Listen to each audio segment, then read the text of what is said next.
is a Lego VC-10 aircraft, and this is Brooklyn's museum. Today, I have something very special in store for you guys. Let's go! Okay, so today, guys, what we are doing on this very special episode of JAG is we're taking my Lego VC-10 to Brooklyn's museum. Now, you might be asking me, why are you taking your VC-10 to Brooklyn's museum?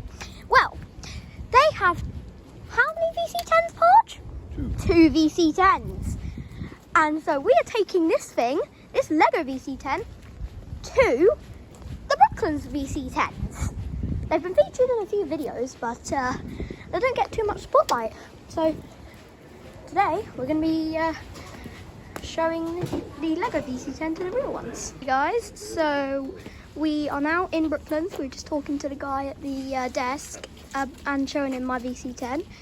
He seems to like it. And he also said, with a bit of luck, we might be able to take this into one of the VC-10 cockpits. Don't know which one he was referring to, because there are two VC-10s.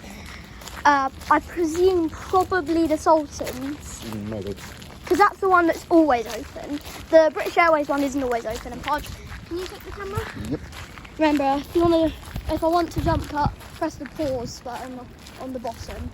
So, yeah guys, just a bit of context about the Lego one here. If you haven't already, go check out Airplane Showcase Part 6. If you don't want to check that out, then too close. What? You're too close. Then yeah, this is the VC-10, and the tail is a little bit shaky, but the engine's here, 4 of them, and they're separated by a little stud, so it doesn't look like it's just 2. Flaps, they work too.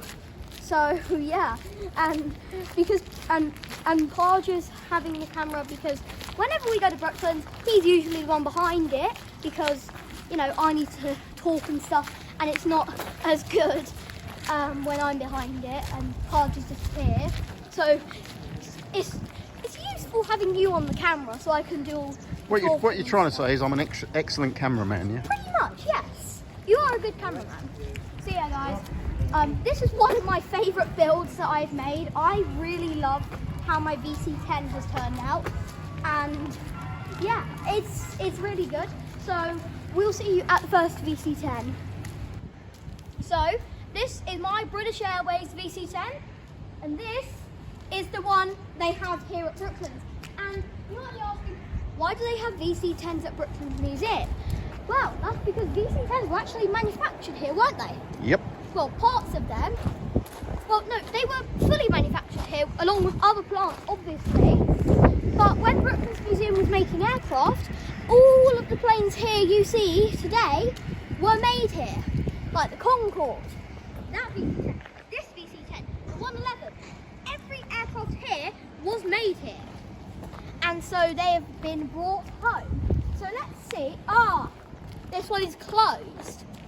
It says on the stairs there, this is closed.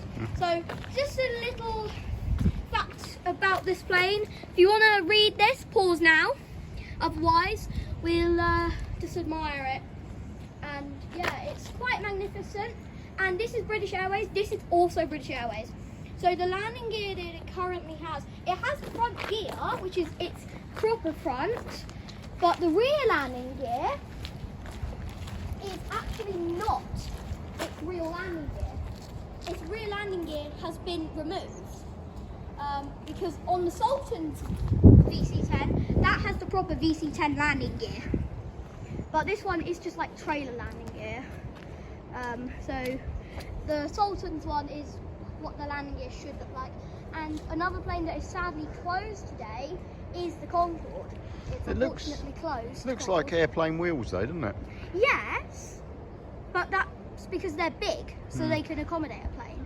But they're not its proper landing gear. So anyway, we'll see you at the next VC-10. So this, once again, is my Lego British Airways VC-10. And behind me is the Sultan of Oman's VC-10. So, let's have a look at its namesake thing with me. And take a look at what it is. So yeah, this is VC-10 1103 A40 AB. I believe that's its registration, A40 AB, Sultan of Oman's. So once again, if you want to pause, if you want to read this, pause now. But this was originally a BOAC by the looks of it, and then became Sultan's. So yeah. And then he donated it to the Brooklands, museum. yeah, because it was probably built here. Because not all VC-10s were made here, were they? So yeah, anyway, let's head aboard the Sultan of Oman's VC-10, which is the VC-10 that is always open. So that one's closed, this one is a VC-10 that can go on. But it's not a normal passenger airliner, it's a private jet. Now, you may think the Sultan of Oman's crazy by having a giant 4-engine aircraft as his private jet. But then again, you look at Trump, who has a 757, or the royal family, or even Prime Minister, they have an A330. So yeah, so not all private jets that are big. A lot of people have big private jets, not just Learjets. So yeah, let's take a look on board. So yeah, this is the VC-10. You guys have seen this countless times, haven't you? Because we've been on here videoing it a fair few times. But there's something new on this plane. Can you guys guess what it is? If you said the Lego VC-10, you are correct. Because this isn't normally on here. It normally isn't. But yeah. A VC-10 within a VC-10. Exactly. Exactly. A VC-10 within a VC-10. Exactly. And maybe even a VC-10 within this one. I don't know, maybe. But yeah, and little map here. Look at the old telly. Yes, Sony. Very old. Very, very old TV. And it's all in Arabic. Because, well, in Oman they speak Arabic, don't they? And as you can see from out the windows, it's quite high up, isn't it? Have a look out the window, viewers. Pretty high up. We're pretty much as high as the Concorde, aren't we? Look, we're level with Concorde up there. Do you see it, viewers? Look out the window. Do you see that? There's Concorde out there, guys. We're pretty much as high as the wonderful Concorde. And a door there, more windows, and then more just regular seating back there. And there's even a couple bedrooms. On that one, there's a teddy bear. But back here, there's regular seats for, I presume, maybe his staff. Back here, probably. So it goes. So near the front of the rear cabin, it's a 2-2 configuration.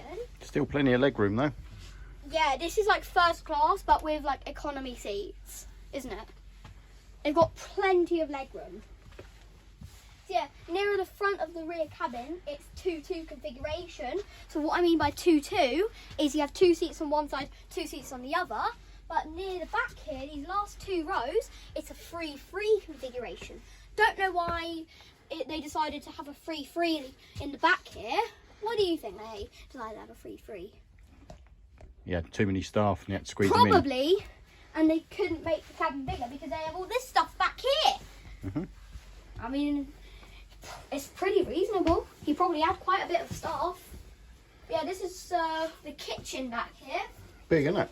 Yeah, and there's also toilets. More toilets. Yeah, I probably wouldn't recommend using this one because it's. In fact, I wouldn't recommend using any of these toilets. They're right next to the engines. If those engines were to explode, you'd be dead instantly. If you were sitting in those toilets, I wouldn't recommend using them. But yeah, so that's this VC-10. But we will be back on this one in just a minute.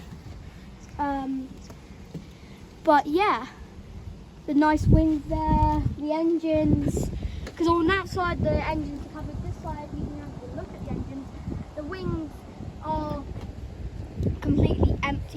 the engines are on the back here, mounted on the back, as you can see. So we are just about here, near the back of the plane is where we are. So looking at this one, we are pretty much just under the tail, pretty much, is where we are. So yeah, let's make our way back through the cabin. So we're going from the aft area, so the back, all the way up to the fore area, which is the forward area of the plane.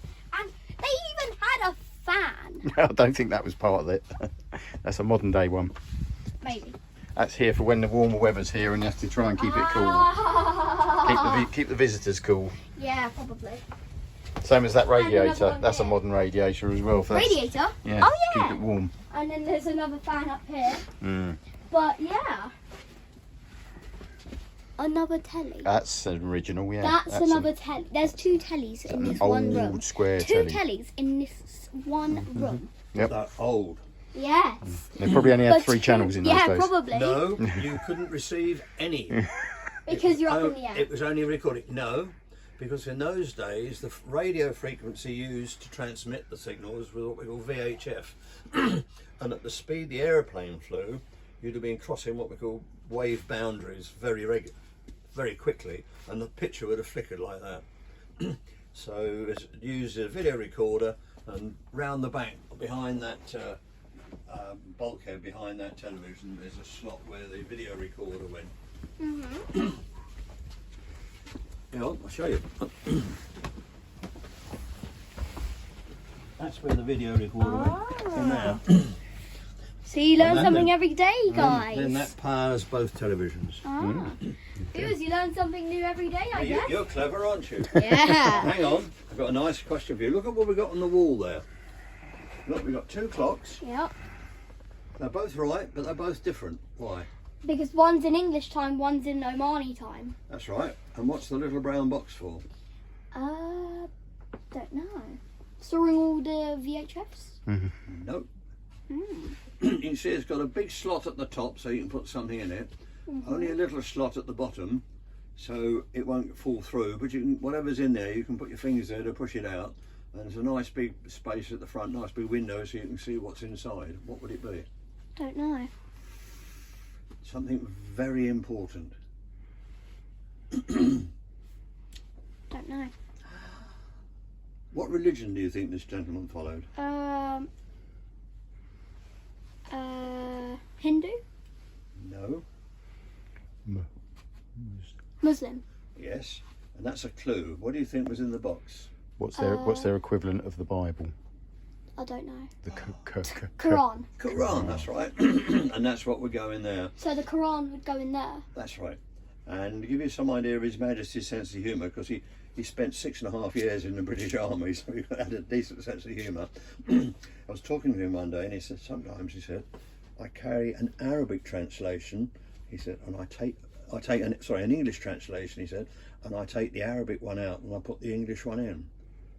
And I said, but why would you do that, sir? And he said, to teach you infidels. So a typical British Army sense of humour. Yeah.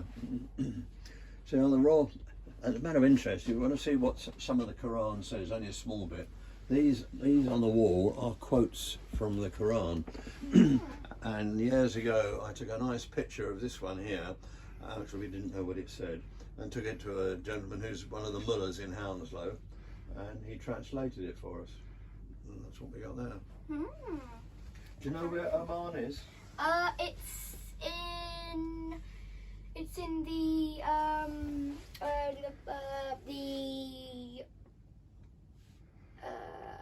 I can't remember the name of the area, but it's Combination. There's the I know. there's where the it Arabian is. Gulf. Yeah. There's the Indian Ocean. It wraps just around the corner. Yeah, I don't remember the name of the area. Middle East. Yeah, Middle East. That's it. Yes, I can never remember Yeah, it. the Middle East is quite a big Yeah, the area, Middle but East. that's the Arabian Gulf, Yeah, it's in the Middle East. and it's sometimes called the Persian Gulf, or it used to be. And then the Indian Ocean here, and the Oman wraps around it and butts up against Yemen down the bottom. Do you know what the capital of Oman is? No. Begins with an M. Mujabid. Nope. Muscat. Muscat. Muscat. You ever visited Muscat? Sir? I haven't, no. No? But they're very wealthy because of... The UAE. No. Well, Oil. Oil. They're not as wealthy as many of the other countries down there. They haven't got a lot of oil, Okay. but they have But they do got have quite a some. lot of tourism. Okay, didn't know That's that. another is. way they get a lot of money. Well, yeah, it's right from as soon as once his dad had he'd taken over from his dad, they moved him out because he was making a mess of it, and installed caboose. He was a ruler of Oman for nearly 50 years. Really? And that for an Arab ruler is a very long time, isn't it? Mm-hmm. Well, most of them they usually shot in about 7 or 10 years in a military coup, and he lasted all that time. So he was really, really good. he seemed to be able to get on with everybody. So he was well liked. Yeah, in his country, very well liked. Yes. Even most of the Arab rulers liked him. The only exception was the Iranians. They didn't like him because they kept on interfering with his territorial waters, sending some of their gunboats to patrol, and they kept on going in his territorial waters. And he told them that he didn't like that. It wasn't a good idea, and they ignored him. So he instructed his navy that they were to give them one warning, and if they didn't turn around, they were to sink them. After they'd sunk 2 of them, they got the message. Don't mess. It only took 2 ships. Don't mess viewers. with caboose. Yeah. Only took 2 Yeah. ships. Well, to give you some idea of how his workings with the British Army and that worked, have you heard of a regiment called the Oman Scouts? No. You probably don't want to. We had a visit when this aeroplane was actually out on the airfield. We had one of the visits we had from the Omani embassy. They said, "Had we heard about the insurgency?" I said, "No. What was that?" Well, apparently they had a fairly reliable information. There were about 1,000 Islamic terrorists coming across the border from Yemen. So I said, "Oh, what did you do about that?" And they said, "Oh, we announced on radio and television we were sending 20 of the Oman Scouts to meet them." And I said, "The Oman Scouts?" She said, "Yes." I said, "Well, what happened?" She said, "Well, 1,000 left while they still could." The Oman Scouts, they are all bar a handful, a regiment of about 200, they're all ex-British SAS. I was going to say there must Not be known- their equivalent to the Not SAS. known for taking prisoners. I see But that he had they've done a 747. very good job at training his army and his police, and as well as helping them out when there are problems. I see that he had a 747 at one point. That's well, he still has got one actually. Well, Oman still has got one. But in the day of this one, when he was visiting aboard, taking a lot of staff with him, the staff would all go on this one, and he would travel on this aeroplane. Yeah? Yep. Until So he he finally. would go on this one, they would go on the 747. That's right. Yeah. Mm. Because this aeroplane was a lot quieter, a lot more comfortable, a lot smoother. Mm-hmm. I don't blame him for using a VC-10 as his one. Sorry? I prefer VC-10s though, so It's I a- don't blame him for using the VC-10 yeah. over the 747. I prefer them over that as well. Well, the 747s tend to be relatively noisy inside, Yeah. and it's the air conditioning that makes an awful lot of noise. Mm. So whereas on this aeroplane, I used to work here building them, we made sure that when you got maximum differential between the inside pressure and the outside pressure, in other words, the pressurization, the windows were absolutely smooth with the outside skin. We used to joke about Boeing, they always make sure they go in and out so that the windows make a lot of noise, so they drown the noise of the air conditioning. Silly Boeing. Now then, you can be the captain. Now, do you I'll know? get this on video. Mm-hmm. Do you know how to fly an aeroplane? In a simulator game, yeah. Yeah. But not a real one. No. How about, well, when you get proper simulators, the ones that we use for training, they're often harder to fly than the real aeroplane. In fact, I can't recall a simulator I've flown that is easier to fly than the aeroplane. Most of the aeroplanes have got natural stability built in, which often the computers running the simulators haven't got built in. Right, so put your hands on the control column then. Right, Bob, can you take that? Mm-hmm. Now if you want to go up, you have to pull it towards you gently, that's it. And if you want to go down, you put it the other way. Now then, do you ride a bike? Yeah. Is it a two-wheeled bike? Yeah. Now think about this carefully before you answer. Mhm. If you want to make the bike, if you're going along quite quickly and you come to a fairly moderate left-hand bend, you're not going to brake, you're not going to skid, you're not going to slow down. How do you make the bike go around the bend? You turn the handles and You've just fallen off. You don't. You just make it lean.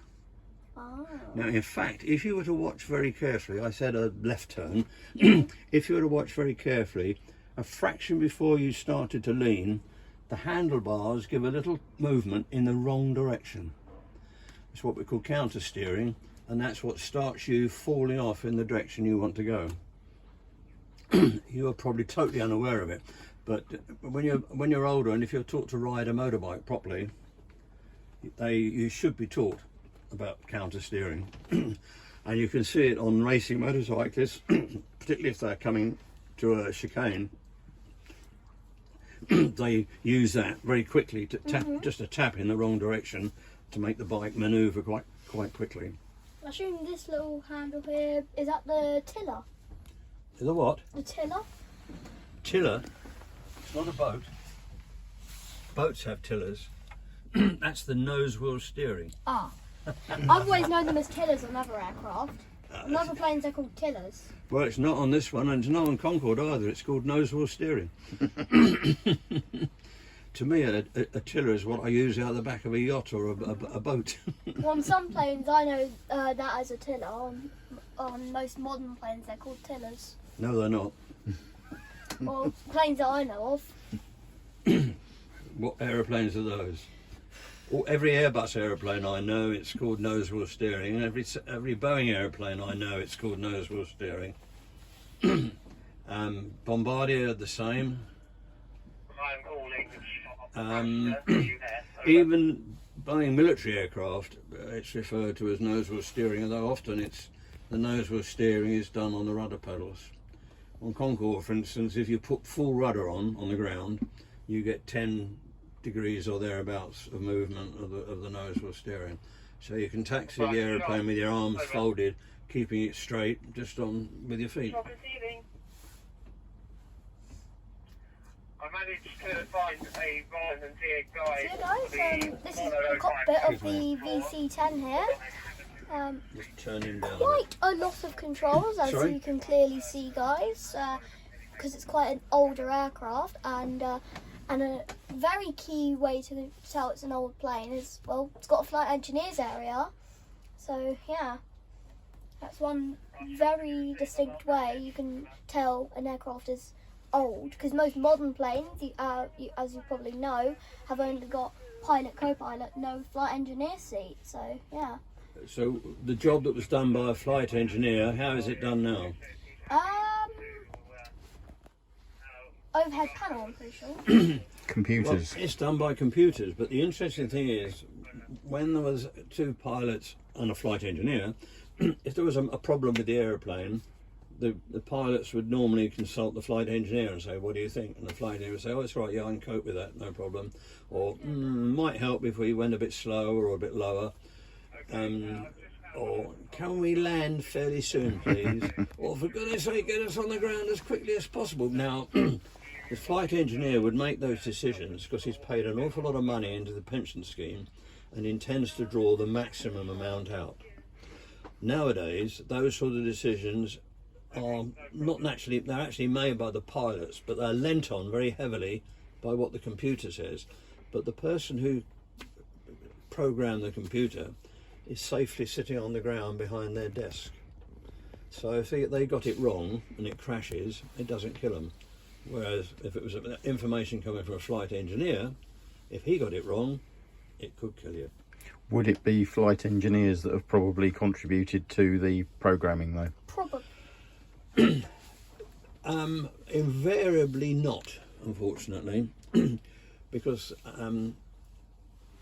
often on modern aeroplanes they find there are things that happen. Oh, we hadn't thought of that. But one of the things when they introduced the A320, my ground engineering colleagues They said if it came in with a whole load of defects, what they're all shown up on their screens, they said what we do if we couldn't find it very quickly, we make sure it's parked, turn the power off, go and have a cup of tea, come back, turn the power on again. They say half of them have gone away. The old turn it off and turn it back on again trick. Yeah, but let it cool down a bit first, or let it settle down a bit first. Yeah. But it was interesting on Concorde. The big mast. Have you been on Concorde yet? We've been on it so many times. Have you? Oh, well, have you been shown the master warning system? No. Oh, well, if you look up here, on this area here on a Concorde, there's a massive lights, warning lights, and that's the master warning system. If a light comes on there, it goes bing bong, and that draws everybody's attention to it. But it's normally a repeat of a light on back here on the flight engineer's panel, or occasionally something up the front.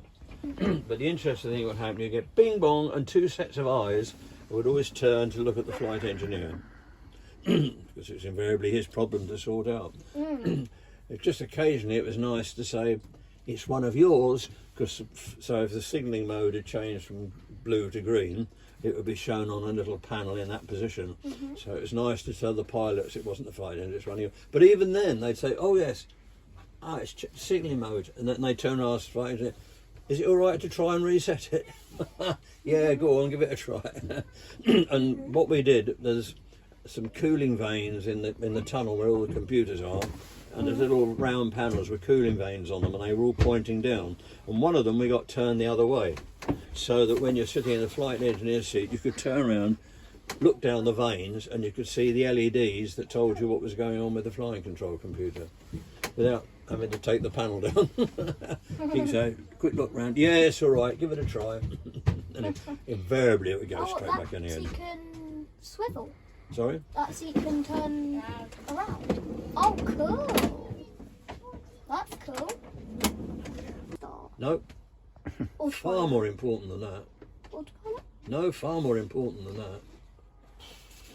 Oh dear, it's just below my finger. Give it a push, see what happens. That calls the cabin crew to the flight deck so you can get a cup of tea. And what are you going to do when it arrives? You've got one as well. Ah! Now they gave us a mug with a rim round it so it wouldn't fall through the hole, and you left about that much mug sticking out so you could lift it out, pop it back, and it wouldn't fall over. A little mug holder, guys. That's right. And you could put your sandwiches on the back, or if you're dead lucky and it was a nice first class flight, first class meal service at the front, you might get a nice scone with some cream and some strawberry jam. So There you are. guys, Right, any questions? don't think so. Right, thank you. Okay. Yeah, this is the cockpit, guys. The yoke, backwards to go up, Passing through. forwards to go down, and then even the throttle's just over there. So yeah, and then like you said, the little mug holder, quite ingenious to be fair. So yeah. Come on then, let's let somebody else have a Right. go. I must admit. Okay. So yeah, guys, there you have it. Lego VC-10 with both real VC-10s. So yeah, let me know in the comments which of the VC-10s you prefer. Parj, which one do you prefer, the British Airways or the Sultan of Oman? Sultan of Oman. Yeah, I prefer it too. And that was quite an experience in the cockpit. I quite enjoyed that in the cockpit. Did you? Yeah, very good. It was quite interesting learning about the cockpit in there. I guess I am educational after all. I guess my channel is educational, right? Yeah. We learned stuff in the back of the cabin. We learned stuff in the middle of the cabin and the front. And in the cockpit. We learned stuff within the aircraft. My channel is educational. And this can be used as a map within that one, isn't it? Yep. Because we went to the back, to the middle, to the front, and even the cockpit. Parj, what was your favourite part of that VC-10? Yeah, the cockpit. Same here. What was your favourite feature within the cockpit? The cup holder. Knew you were going to say that. I mean, it's quite a cool feature and quite smart. My favourite feature was probably The call button. the button to call the flight crew. Yes, yeah, the cabin crew even. That was my favourite feature of the cockpit. So yeah, guys, come with me. I think that pretty much wraps it up. Come on. So yeah, and yeah, VC-10s, they're excellent aircraft. They're actually fairly fuel efficient for their time, aren't they? They're pretty fuel efficient for their time, so no wonder they were quite popular among airlines and even sultans. So yeah, let me know down below which out of the two VC-10s was your favourite, and what your favourite thing about that VC-10 was. And yeah, like, subscribe, comment down below what I just said in the last like 2 minutes, and hit the bell button to all notifications to be notified when my latest video comes out, as they are closing the Sultan of Oman's VC-10. If you turn your attention to behind you, they've now just closed off the stairs. Don't know why. Are they closing the VC-10? Gone for a tea break. Ah, that makes sense. But yeah, guys, as always, stay awesome, and I will see you guys in the next one. We are so lucky that the storm has not arrived yet, right? Mm. So yeah, I'll see you guys in the next one. As always, stay awesome. Goodbye.